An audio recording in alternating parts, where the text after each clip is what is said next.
Success story यहाँ पे बता रहा हूँ। 45 दिनों की अवधि में इन लोगों ने शुद्ध बचत की है 30 करोड़ रुपए की। അതെ 30 കോടിയാണ് ഒരു 45 ദിവസം കൊണ്ട് ഒരു സാധാരണക്കാരനായ പിന്റു മെഹ്റ എന്നൊരു വ്യക്തി മഹാകുംഭമേളയിൽ നിന്നും ഏൺ ചെയ്തത്. ഈ പിന്റു മെഹ്റ സാധാരണക്കാരനായ ഒരു ബോട്ടിംഗ് ബിസിനസ് നടത്തുന്ന ഒരു വ്യക്തി മാത്രമായിരുന്നു. പുള്ളിയുടെ കയ്യിൽ ആൾറെഡി ഏകദേശം ഒരു 60ഓളം ബോട്ട് ആളുടെ കയ്യിലുണ്ടായിരുന്നു. ഈ ഒരു മഹാകുംഭമേളയുടെ പൊട്ടൻഷ്യൽ മനസ്സിലാക്കിയതിനു ശേഷം ആള് വീടിന്റെ പേര് ലോണും അതുപോലെ സ്വർണ്ണം പണയത്തിന് വെച്ചിട്ടൊക്കെ ആൾ എന്ത് ചെയ്തു, ഏകദേശം 60 മുതൽ 70ഓളം ബോട്ടുകൾ വാങ്ങുകയും അതുപോലെ കടത്തിന് ലീസിന് എടുക്കുകയൊക്കെ ചെയ്തു. എന്നിട്ട് പുള്ളി കറക്റ്റ് ടൈമിൽ തന്നെ ഈ ബോട്ടുകളെല്ലാം ഗംഗയിൽ ഇറക്കി എന്നിട്ട് ബിസിനസ് സ്റ്റാർട്ട് ചെയ്തു.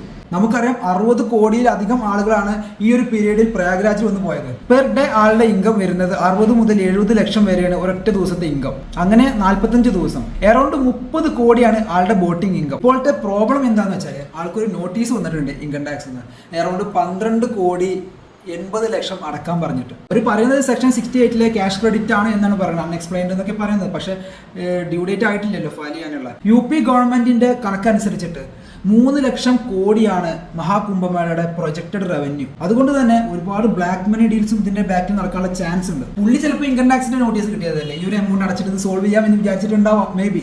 പക്ഷെ കഥ ഇവിടെ തീരുന്നില്ല, ഒരാൾ കൂടെ വരുന്നുണ്ട്. പുതിയ ബിസിനസ് മൈൻഡുള്ള നിങ്ങളുടെ ഫ്രണ്ടിന് വീഡിയോ അയച്ചു കൊടുക്കുക. Thanks for watching my video. It's me Faiz Muhammad.